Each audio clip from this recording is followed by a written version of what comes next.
അതിർത്തികളിൽ തോക്കുകളും പീരങ്കികളും നിശബ്ദമാകുമ്പോഴും നമ്മുടെ തലയ്ക്ക് മുകളിൽ അത്ര നിശബ്ദമല്ലാത്ത മറ്റൊരു വമ്പൻ യുദ്ധം ആരംഭിച്ചിരിക്കുകയാണ്. ഇന്ത്യയും പാകിസ്ഥാനും തമ്മിലുള്ള പരമ്പരാഗത സൈനിക സന്തുലിതാവസ്ഥയെ പാടെ മാറ്റിമറിക്കാൻ പോകുന്ന ഒരു പുതിയ പോരാട്ട വീഥിയാണ് ഇപ്പോൾ ബഹിരാകാശത്ത് രൂപപ്പെടുന്നത്.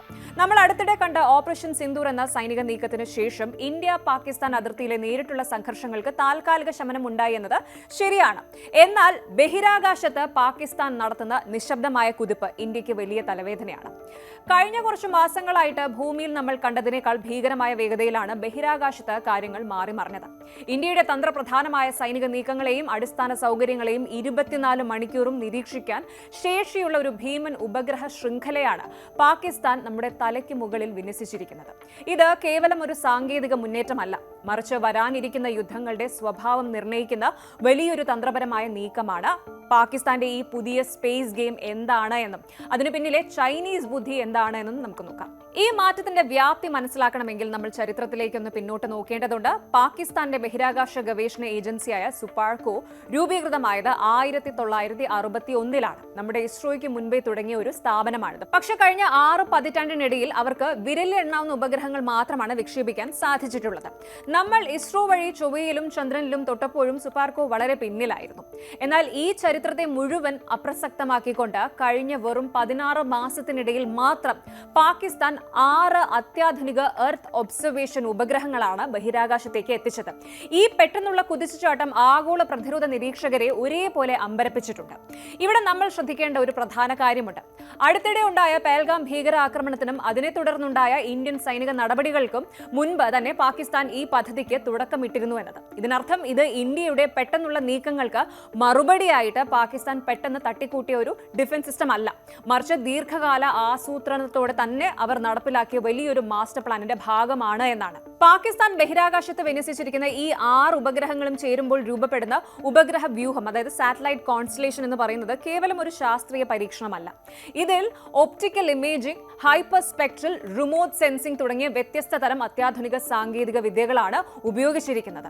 ഇവ ഓരോന്നും ഇൻഡിവിജ്വൽ ആയിട്ട് നോക്കുമ്പോൾ തന്നെ മികച്ച ശേഷിയുള്ളവയാണ്. എന്നാൽ ഇവയെല്ലാം ഒന്നിച്ചൊരു ശൃംഖലയായി പ്രവർത്തിക്കുമ്പോൾ ലഭിക്കുന്ന കൃത്യത അതിഭീകരമാണ്.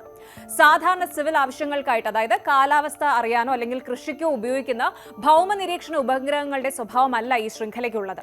ഇതിന്റെ പരിക്രമണ പഥം, ഈ ഒരു ഓർബിറ്റ് ക്രമീകരിച്ചിരിക്കുന്ന രീതിയും ഇതിൽ ഘടിപ്പിച്ചിരിക്കുന്ന സെൻസറുകളുടെ സവിശേഷതകളും വ്യക്തമാക്കുന്നത് ഇതിന്റെ പിന്നിലെ ലക്ഷ്യം പൂർണ്ണമായും മിലിറ്ററി ആവശ്യങ്ങൾക്ക് തന്നെയാണ് എന്നാണ്.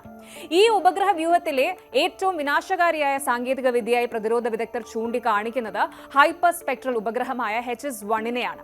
സാധാരണ ഒപ്റ്റിക്കൽ ഉപഗ്രഹങ്ങൾക്ക് വെളിച്ചത്തിന്റെ സഹായത്തോടെ ചിത്രങ്ങൾ എടുക്കാൻ മാത്രമേ സാധിക്കൂ. എന്നാൽ ഹൈപ്പർ സ്പെക്ട്രൽ സാങ്കേതിക വിദ്യയ്ക്ക് പ്രകാശത്തിന്റെ വിവിധ വേവ് ലെങ്ത്സ് വേർതിരിച്ച് വിശകലനം ചെയ്യാൻ കഴിയും. ഉദാഹരണത്തിന് ഇന്ത്യൻ സൈന്യം അതിർത്തികളിൽ ക്യാമഫ്ലാഷ്, അതായത് പച്ചപ്പ് നിറഞ്ഞ തുണികളും വലകളും ഉപയോഗിച്ച് ഒളിപ്പിച്ചിരിക്കുന്ന യുദ്ധവിമാനങ്ങളോ ടാങ്കുകളോ ബങ്കറുകളോ തിരിച്ചറിയാൻ സാധാരണ ഉപഗ്രഹങ്ങൾക്ക് കഴിയില്ല.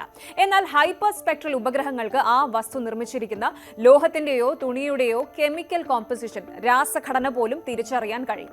ഇത് ഇന്ത്യയുടെ പരമ്പരാഗത ഒളിപ്പോര് തന്ത്രങ്ങളെ പൂർണ്ണമായും നിഷ്പ്രഭമാക്കുന്ന ഒന്നാണ്. ഇതിനു പുറമെ വിക്ഷേപിച്ച PRSC-EO2, PRSE-EO3 തുടങ്ങിയ ഉപഗ്രഹങ്ങളിൽ AI അധിഷ്ഠിത ഡേറ്റ പ്രോസസിംഗ് സംവിധാനങ്ങളുണ്ട്. ഇത് ഉപഗ്രഹങ്ങൾ അയക്കുന്ന ദശലക്ഷക്കണക്കിന് ചിത്രങ്ങളെ സ്വയം വിശകലനം ചെയ്ത് അതിർത്തിയിലെ നേരിയ മാറ്റങ്ങൾ പോലും സെക്കൻഡുകൾക്കുള്ളിൽ പാകിസ്ഥാൻ സൈനിക കൺട്രോൾ റൂമുകളിൽ എത്തിക്കാൻ സഹായിക്കും. ഇനി നമുക്ക് ഇതിന് പിന്നിലെ യഥാർത്ഥ വില്ലനിലേക്ക് വരാം. പാകിസ്ഥാന്റെ ഈ പെട്ടെന്നുള്ള ബഹിരാകാശ വിപ്ലവത്തിന് പിന്നിൽ പ്രവർത്തിച്ച ചൈനീസ് ബുദ്ധിയും പണവും സാങ്കേതിക വിദ്യയും ഇപ്പോൾ പരസ്യമായ രഹസ്യമാണ്. സ്വന്തമായിട്ടൊരു ഉപഗ്രഹം പോലും കൃത്യമായിട്ട് നിർമ്മിക്കാനോ വിക്ഷേപിക്കാനോ ഉള്ള സാമ്പത്തിക സ്രോതസ്സോ സാങ്കേതിക അടിത്തറയോ നിലവിലെ കടുത്ത സാമ്പത്തിക പ്രതിസന്ധിയിൽ കിടക്കുന്ന പാകിസ്ഥാന് ഇല്ല. ഇവിടെയാണ് ചൈന രക്ഷകന്റെ റോളിൽ എത്തുന്നത്. പാകിസ്ഥാൻ വിക്ഷേപിച്ച ഈ 6 ഉപഗ്രഹങ്ങളും ബഹിരാകാശത്ത് എത്തിയത് ചൈനീസ് റോക്കറ്റുകളിലാണ്. ഉപഗ്രഹങ്ങളുടെ രൂപകൽപ്പന, നിർമ്മാണം, ടെക്നോളജി ട്രാൻസ്ഫർ എന്നിവയിലെല്ലാം ചൈനീസ് കമ്പനികളുടെയും സൈന്യത്തിന്റെയും നേരിട്ടുള്ള പങ്കാളിത്തമുണ്ട്. ഇതിൽ ഏറ്റവും ഒടുവിൽ വിക്ഷേപിച്ച PRSC-EO3 എന്ന എന്ന ഉപഗ്രഹത്തിന്റെ ഭ്രമണപഥത്തെക്കുറിച്ച് അമേരിക്കൻ ബഹിരാകാശ നിരീക്ഷണ ഏജൻസിയായ കോംസ്പോക്ക് നടത്തിയ പഠനങ്ങൾ ഞെട്ടിക്കുന്ന വിവരങ്ങളാണ് പുറത്തുവിട്ടത്. ഈ ഉപഗ്രഹം ഭൂമിയെ വലം വയ്ക്കുന്നത് ആഗോളതലത്തിലുള്ള വിവരശേഖരണത്തിനല്ല, മറിച്ച് ദക്ഷിണേഷ്യൻ മേഖലയെ മാത്രം ലക്ഷ്യം വെച്ചിട്ടാണ്. ഇതിന്റെ ഓർബിറ്റ് കൃത്യമായി ക്രമീകരിച്ചിരിക്കുന്നത് പാകിസ്ഥാൻ, ഉത്തരേന്ത്യ, ജമ്മു കാശ്മീർ എന്നീ പ്രദേശങ്ങൾക്ക് മുകളിലൂടെ തുടർച്ചയായി കടന്നുപോകാൻ തക്കവിധമാണ്. ഇത് പാകിസ്ഥാന് ഒരേ ദിവസം തന്നെ ഒരേ സ്ഥലത്തിന്റെ ഒന്നിലധികം വ്യക്തതയുള്ള ചിത്രങ്ങൾ ലഭ്യമാക്കാൻ സഹായിക്കും. പ്രതിരോധ വിദഗ്ധർ വ്യക്തമാക്കുന്നത് ചൈനയുടെ സ്വന്തം മിലിറ്ററി ഉപഗ്രഹ ശൃംഖലകളായ യവോഗൻ, ഗ്യാവോഫെൻ എന്നിവയുമായി ഈ പാകിസ്ഥാൻ ഉപഗ്രഹങ്ങളെ ഇന്റഗ്രേറ്റ് ചെയ്തിട്ടുണ്ട് എന്നാണ്. ഇത് ചൈനയ്ക്കും പാകിസ്ഥാനും സംയുക്തമായിട്ട് ഇന്ത്യയുടെ സൈനിക വിന്യാസങ്ങളെയും മിസൈൽ തറകളെയും തത്സമയം നിരീക്ഷിക്കാനുള്ള സുവർണാവസരമാണ് ഒരുക്കി കൊടുക്കുന്നത്. രണ്ട് അയൽരാജ്യങ്ങൾ ഒന്നിച്ച് ഒരു ഭൗമ ബഹിരാകാശ നിരീക്ഷണ ശൃംഖല രൂപീകരിക്കുന്നത് ഇന്ത്യയെ സംബന്ധിച്ച് രണ്ട് മുന്നണികളിൽ നിന്നുള്ള ഒരേപോലെയുള്ള വെല്ലുവിളിയാണ് ഉയർത്തുന്നത്. ബഹിരാകാശ രംഗത്ത് ഇന്ത്യ എന്നും ഒരു സൂപ്പർ പവർ തന്നെയാണ് എന്നതിൽ ആർക്കും തർക്കമുണ്ടാകില്ല. ചന്ദ്രയാനും മംഗൾയാനും എല്ലാം നമ്മുടെ ശാസ്ത്ര സാങ്കേതിക മികവിന്റെ തെളിവുകളാണ്. എന്നാൽ ഈ വലിയ വിജയങ്ങൾക്കിടയിലും സമീപകാലത്തായിട്ട് ഇന്ത്യൻ ബഹിരാകാശ ഗവേഷണ സംഘടനയായ ഇസ്രോയ്ക്ക് തന്ത്രപ്രധാനമായ ചില മിലിറ്ററി മേഖലകളിൽ ചെറിയ ചെറിയ തിരിച്ചടികൾ നേരിട്ടിട്ടുണ്ട് എന്നത് നമ്മൾ കാണാതെ പോകരുത്. ഇന്ത്യയുടെ ചില ഭൗമ നിരീക്ഷണ ഉപഗ്രഹങ്ങളുടെയും നാവിഗേഷൻ ഉപഗ്രഹങ്ങളുടെയും വിക്ഷേപണങ്ങൾ പരാജയപ്പെടുകയോ അല്ലെങ്കിൽ സാങ്കേതിക തകരാറുകൾ മൂലം അവയുടെ പ്രവർത്തനം തടസ്സപ്പെടുകയോ ചെയ്തിട്ടുണ്ട്. ഇന്ത്യ വലിയ സയന്റിഫിക് പ്രൊജക്ടുകൾ ആസൂത്രണം ചെയ്യുമ്പോൾ തന്നെ അതിർത്തിയിലെ തന്ത്രപ്രധാനമായ സൈനിക ആവശ്യങ്ങൾക്കുള്ള ഉപഗ്രഹങ്ങളുടെ കാര്യത്തിൽ ചെറിയൊരു മന്ദത വന്നിട്ടുണ്ടോ എന്ന് ഡിഫൻസ് എക്സ്പേർട്സ് സംശയിക്കുന്നുണ്ട്. ശത്രു രാജ്യങ്ങൾ തങ്ങളുടെ ബഹിരാകാശ ശേഷി ഇത്രമേൽ വർദ്ധിപ്പിക്കുമ്പോൾ ഇന്ത്യക്ക് കൈയും കെട്ടി നോക്കിയിരിക്കാൻ സാധിക്കില്ല. കാരണം ഭാവിയിൽ ഉണ്ടാകാൻ സാധ്യതയുള്ള ഏത് യുദ്ധത്തിലും ഭൂമിയിലെ ആയുധങ്ങളെക്കാൾ പ്രാധാന്യം ബഹിരാകാശത്ത് നിന്ന് ലഭിക്കുന്ന കൃത്യമായ വിവരങ്ങൾക്കായിരിക്കും. ശത്രുവിന്റെ നീക്കങ്ങൾ മുൻകൂട്ടി അറിയാൻ കഴിഞ്ഞാൽ മാത്രമേ നമുക്ക് കൃത്യമായ പ്രതിരോധം തീർക്കാൻ സാധിക്കൂ. ഇന്ത്യക്ക് നിലവിൽ മികച്ച ഉപഗ്രഹങ്ങൾ ഉണ്ടെങ്കിലും പാകിസ്ഥാനും ചൈനയും ചേർന്നുള്ള ഈ പുതിയ സഖ്യം സൃഷ്ടിക്കുന്ന വിവരശേഖരണ വേഗതയോട് മത്സരിക്കാൻ നമ്മുടെ സംവിധാനങ്ങളെ ഇനിയും നവീകരിക്കേണ്ടതുണ്ട്.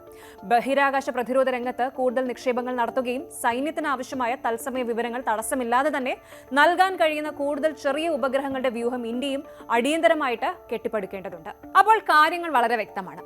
പരമ്പരാഗതമായിട്ട് യുദ്ധങ്ങൾ ജയിച്ചിരുന്നത് കനത്ത ആയുധബലവും സൈനികരുടെ എണ്ണവും നോക്കിയായിരുന്നു. എന്നാൽ 21ാം നൂറ്റാണ്ടിലെ യുദ്ധമുറകൾ പൂർണ്ണമായും വിവരങ്ങളെ ആശ്രയിച്ചാണ് നിലനിൽക്കുന്നത്. ശത്രു എവിടെയാണ് ഒളിച്ചിരിക്കുന്നത്, അവരുടെ മിസൈലുകൾ എങ്ങോട്ടാണ് ലക്ഷ്യം വെക്കുന്നത്, അവരുടെ അടുത്ത നീക്കം എന്തായിരിക്കും തുടങ്ങിയ വിവരങ്ങൾ കൃത്യമായിട്ട് ആദ്യം ലഭിക്കുന്ന കക്ഷിയായിരിക്കും യുദ്ധത്തിൽ വിജയിക്കുക. പാകിസ്ഥാന്റെ ഈ പുതിയ ഉപഗ്രഹ വ്യൂഹം അവർക്ക് നൽകുന്നത് ഈ ഒരു വലിയ മുൻതൂക്കമാണ്. ഇന്ത്യയുടെ അതിർത്തിക്കുള്ളിലെ ചെറിയൊരു സൈനിക ട്രക്കിന്റെ ചലനം പോലും കൃത്യമായിട്ട് നിരീക്ഷിക്കാൻ കെൽപ്പുള്ള ഈ സംവിധാനം ദക്ഷിണേഷ്യയിലെ തന്ത്രപരമായ സന്തുലിതാവസ്ഥയെ തന്നെയാണ് അട്ടിമറിക്കുന്നത്. ഈ സാഹചര്യത്തിൽ ഇന്ത്യ സ്വന്തം ബഹിരാകാശ നയങ്ങൾ പുനഃപരിശോധിക്കേണ്ട സമയം അതിക്രമിച്ചിരിക്കുന്നു. കേവലം ഒരു ബഹിരാകാശ ഗവേഷണ ഏജൻസി എന്ന നിലയിൽ നിന്ന് ISROയുടെ മുൻഗണനകളെ രാജ്യസുരക്ഷയുമായി കൂടുതൽ ആഴത്തിൽ ബന്ധിപ്പിക്കേണ്ടതുണ്ട്. Indian defence space agency DSA പോലുള്ള സംവിധാനങ്ങൾക്ക് കൂടുതൽ ഫണ്ടും സ്വയംഭരണാധികാരവും നൽകി ശക്തമാക്കണം. പാകിസ്ഥാന്റെ ഭാഗത്തു നിന്നുള്ള ഈ പുതിയ നീക്കം നമ്മെ ഓർമ്മിപ്പിക്കുന്നത് ഒരേ ഒരു കാര്യം മാത്രമാണ്. വരാനിരിക്കുന്ന കാലത്ത് രാജ്യത്തിന്റെ അതിർത്തികൾ കാക്കേണ്ടത് കേവലം ഹിമാലയത്തിലെ മഞ്ഞുമലകളിലോ രാജസ്ഥാനിലെ മരുഭൂമിയിലോ ഉള്ള സൈനികർ മാത്രമല്ല, മറിച്ച് ബഹിരാകാശത്തെ അദൃശ്യമായ പരിക്രമണ പഥങ്ങളിൽ കൺതുറന്നിരിക്കുന്ന നമ്മുടെ ഉപഗ്രഹങ്ങൾ കൂടിയാണ്.